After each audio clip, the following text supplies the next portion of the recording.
আপনাদের চেয়ার যদি নেওয়ার খেয়াল থাকে আপনাদের, এরকম কাদা ছুড়াছুড়ি করে চেয়ার নেওয়া যাবে না। চেয়ার জনগণের মালিক, জনগণই দিবে আপনাকে, বুলেটের মাধ্যমে নয়, ব্যালটের মাধ্যমেই দিবে। কালকের দুর্ঘটনার জন্য যারা এই দুর্ঘটনা ঘটিয়েছেন এই মহামারীর সময়, আপনাদেরকে আল্লাহ হেদায়েত করুক।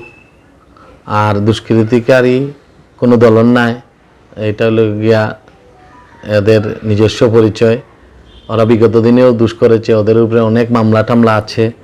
আমি প্রশাসনের কাছে জোর দাবি জানাইলাম যে ওদের যেন বিচার হয়, আর এরকম কোনো জনপ্রতিনিধির বাড়িতে হামলা না হয়, তাদের বাসা থেকে যদি মা বোনের নিরাপদ না থাকতে পারে, এর চেয়ে আর নিরাপদ না। আমি মামলা করছি শেখ বাসির এবং এরশাদ, কুকন, লাহিন, এরপরে রাহেল, এরপরে আনন্দ, মুন্না, এরার উপরে আমি মামলা করছি প্রায় 16 জনের উপরে। আর অজ্ঞাত আছেন। কালকে দুর্ঘটনা যারা ঘটিয়েছেন ওদের কাছে একটি মেসেজ জানাতে চাই যে সবাই আপনারা করোনাকে ভয় করুন।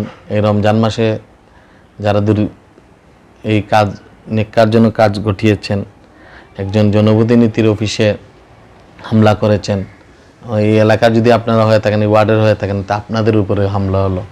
আপনারা মনে করেন না যেন শুধু আমার অফিসে হামলা হলো। আমি আপনাদের কাছে একটাই কথা বলতে চাই, আপনাদের চেয়ার যদি নেওয়ার খেয়াল থাকে আপনারা আমার কাছে এসে বলেন, আমি এমনি চেয়ার ছেড়ে দিব। এরকম কাদা ছুড়াছুড়ি করে চেয়ার নেওয়া যাবে না। চেয়ার জনগণের মালিক, জনগণই দিবে আপনাকে, বুলেটের মাধ্যমে নয়, ব্যালটের মাধ্যমেই দিবে। যাই হোক, সন্ত্রাসীরা কোনো দলের হোক, কিন্তু এটা ছাড় দেওয়া যাবে না। আর দুষ্কৃতিকারী থাকে, এরা যে কোনো দলের হোক, এই বিচার যেন আমি প্রশাসনের কাছে দিলাম।